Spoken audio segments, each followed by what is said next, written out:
Hello friends, welcome to my channel zoology world. இன்றைக்கி நம்ம பார்க்க போகிறது என்ன டாபிக் அப்படின்னா கேமெட்டோஜெனசிஸ். ஜெனசிஸ் அப்படின்னா ஃபார்மேஷன் அப்படின்னு சொல்லலாம், சரிங்களா? ஸோ கேமெட்ஸை ஃபார்ம் பண்ணக்கூடிய ப்ராசஸ் அப்படிங்கிறதுனால இதுக்கு என்ன பேர் அப்படின்னா கேமெட்டோஜெனசிஸ், சரிங்களா? ஸோ இந்த கேமெட்டோஜெனசிஸை ரெண்டு டைப்பாக பிரிக்கலாம். ஒன்று ஸ்பெர்மட்டோஜெனசிஸ், ஸ்பெர்ம்ஸை ப்ரொடியூஸ் பண்ணக்கூடிய ப்ராசஸ்.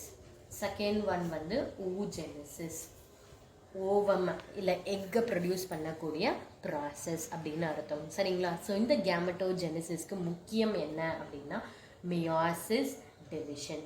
ஏன் இந்த மியாசிஸ் டிவிஷன் நமக்கு தேவை அப்படின்னா, இந்த டிவிஷனோட இன்னொரு பேர் என்ன அப்படின்னா ரிடக்ஷனல் டிவிஷன் அப்படின்னு சொல்லுவோம்.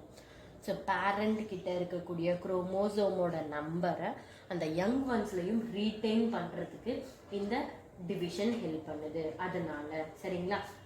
ஸோ இன்னைக்கு நம்ம பார்க்க போகிறது ஸ்பெர்மட்டோஜெனசிஸ். ஸோ ஏற்கனவே சொன்னோம், ஸ்பெர்மட்டோஜெனசிஸ்னால் என்ன? மேலோட பாடியில் ஸ்பெர்ம் எப்படி டெஸ்டிஸில் ப்ரொடியூஸ் ஆக போகுது அப்படிங்கிற ப்ராசஸை தான் நம்ம என்னன்னு சொல்கிறோம், ஸ்பெர்மட்டோஜெனசிஸ் அப்படின்னு சொல்கிறோம், சரிங்களா? இந்த ஸ்பெர்மட்டோஜெனசிஸ் இப்போ நடக்கும் அப்படின்னா once they attain their puberty, சரிங்களா? ஒரு 13 to 14 years ஆஃப் ஏஜில் எப்போ அவங்களுக்கு செகண்டரி செக்ஷுவல் கேரக்டரிஸ்டிக்ஸோட டெவலப்மெண்ட் இருக்கும், பியூபர்ட்டியை எப்போ அவங்க அட்டைன் பண்ணுறாங்களோ அப்போ ஆரம்பிக்கக்கூடியது தான் இந்த ப்ராசஸ். ஸோ ஃபஸ்ட்டு எதிலிருந்து ஸ்டார்ட் ஆகும் அப்படின்னு பார்த்தோம்னா டெஸ்டிஸில் இருக்கக்கூடிய ஒரு செல் இருக்குது, அந்த செல்லை நம்ம ஸ்பெர்மட்டோகோனியா அப்படின்னு சொல்லுவோம், சரியா? இல்லைன்னா ஸ்பெர்ம் மதர் செல் அப்படின்னு சொல்லலாம். ஸோ இந்த ஸ்பெர்ம் மதர் செல் டிப்ளாய்டு கண்டிஷனில் இருக்கும், அதாவது ஃபுல் செட் ஆஃப் குரோமோசோமை வச்சுருக்கும்.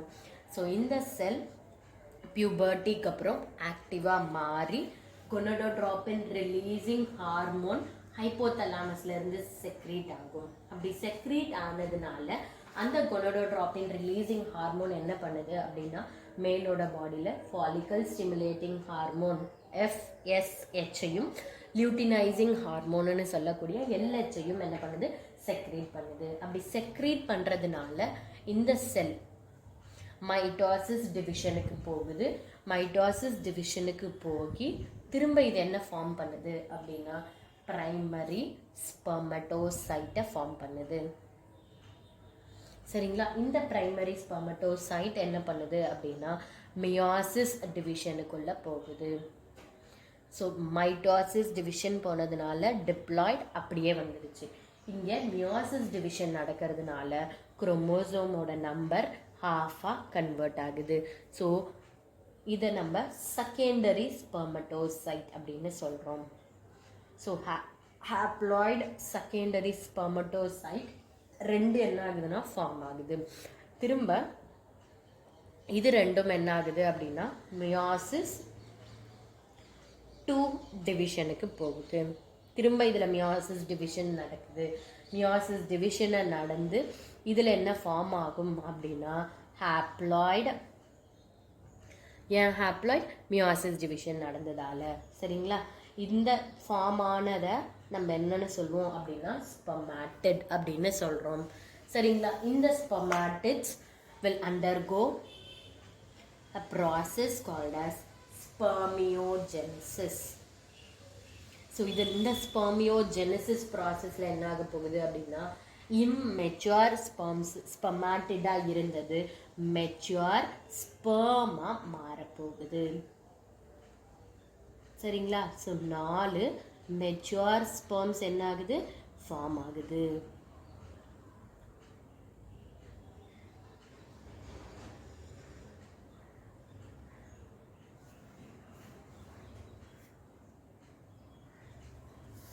சரிங்களா?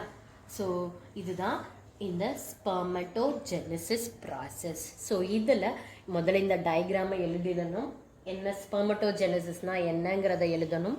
அடுத்து எழுத வேண்டியது என்ன அப்படின்னா number of days it took. So எத்தனை நாளைக்கு இந்த ப்ராசஸ் நடக்கும் அப்படின்னு பார்த்தோம்னா இட் டுக்ஸ் அரவுண்ட் 64 days. சரிங்களா? ஒரு சைக்கிளில், அதாவது ஒரு ப்ராசஸில் நமக்கு எத்தனை ஸ்பெர்ம் கிடைக்கும் அப்படின்னா 4 ஸ்பெர்ம்ஸ் கிடைக்கும். சரிங்களா? அடுத்து ஸ்பெர்மோட ப்ரொடக்ஷன் பர் டேவுக்கு எவ்வளோ இருக்கும் அப்படின்னா 200 மில்லியன் ஸ்பெர்ம்ஸ் ப்ரொடியூஸ் ஆகும் ஒரு நாளைக்கு. சரிங்களா? அடுத்து நம்ம எழுத வேண்டியது இதோட ஸ்பெர்மியேஷன் ப்ராசஸ். ஸோ என்னது இந்த ஸ்பெர்மியேஷன் அப்படின்னா, மெச்சூர் ஆன ஸ்பெர்ம்ஸ் என்ன ஆக போகுது அப்படின்னா seminiferous sperms, mature sperms are released into seminiferous tubule. ஓகேங்களா? அந்த ரிலீஸ் ஆகிற ப்ராசஸ் தான் நம்ம என்னென்னு சொல்கிறோம், ஸ்பெர்மியேஷன். அடுத்து நம்ம எழுத போகிறது ரோல் ஆஃப் ஹார்மோன்ஸ். ஸோ இந்த ஸ்பெர்மட்டோஜெனசிஸ்க்கு எந்தெந்த ஹார்மோன்ஸ் தேவை அப்படின்னு எழுதணும். So first gonadotropin releasing hormone from hypothalamus. சரிங்களா? இந்த ஹார்மோன் என்ன பண்ண போகுது, ஆன்டீரியர் பிட்யூட்ரியில் போய் வேலை செஞ்சு இது 2 வகையான ஹார்மோன்ஸான FSH ஃபாலிக்கல் ஸ்டிமுலேட்டிங் ஹார்மோனையும் லியூட்டினைசிங் ஹார்மோனையும் செக்ரேட் பண்ணும். இந்த ஃபாலிக்கல் ஸ்டிமுலேட்டிங் ஹார்மோன் என்ன பண்ணுது அப்படின்னா ஆண்ட்ரோஜன் பைண்டிங் புரோட்டீன் அப்படின்னு சொல்லக்கூடிய ஒரு ஹார்மோனை ப்ரொடியூஸ் பண்ணுது. இந்த ஆண்ட்ரோஜன் பைண்டிங் புரோட்டீன் என்ன பண்ணுது அப்படின்னா டெஸ்டிஸோட சைஸை இன்க்ரீஸ் பண்ணுது. அந்த அதர் சைட் லியூட்டினைசிங் ஹார்மோன் என்ன பண்ணுது அப்படின்னா இட் ஆக்ட் ஆன் லேடிக் செல். நம்ம ஏற்கனவே டெஸ்டிஸ்குள்ள லேடிக் செல் அப்படின்னு ஒன்று இருக்குது அப்படின்னு பார்த்துருக்கோம் இல்லையா? அந்த லேடிக் செல்லை ஆக்டிவேட் பண்ணி டெஸ்டோஸ்டிரான் அப்படின்னு சொல்லக்கூடிய மேல் செக்ஸ் ஹார்மோனை ப்ரொடியூஸ் பண்ணுது. சரிங்களா? இந்த டெஸ்டோஸ்டிரான் ப்ரொடியூஸ் ஆன உடனேவே ஸ்பெர்மட்டோஜெனசிஸ் ப்ராசஸ் நடக்கும். சப்போஸ் பர் டேவுக்கு 200 ஸ்பெர்ம்ஸ் ஏற்கனவே ப்ரொடியூஸ் ஆகிடுச்சு அப்படின்னா இந்த டெஸ்டிஸோட ப்ரொடக்ஷனை இந்த லேடிக் செல் என்ன பண்ணும், ஸ்டாப் பண்ணும். அப்போ டெஸ்டிஸோட ப்ரொடக்ஷன் ஸ்டாப் ஆகிடுச்சுன்னா ஸ்பெர்மட்டோஜெனசிஸோட ப்ரொடக்ஷனும் ஸ்டாப் ஆகிடும், ஸ்பெர்மோட ப்ரொடக்ஷன் ஸ்டாப் ஆகிடும். சரிங்களா? ஸோ இந்த மாதிரி தான் இந்த லேடிக் செல் ப்ரொடியூஸ் பண்ணக்கூடிய லியூட்டினைசிங் ஹார்மோன் என்ன பண்ணுது அப்படின்னா ஃபீட்பேக் மெக்கானிசம், ஸ்பெர்மோட ஃபீட்பேக் மெக்கானிசமை கண்ட்ரோல் பண்ணுது. சரிங்களா? தேவைன்னும் போது செக்ரேட் பண்ண வைக்கிது, தேவை இல்லை பாடியில் ஏற்கனவே நிறைய இருக்குன்னும் போது அந்த ப்ரொடக்ஷனை ஸ்டாப் பண்ணுது.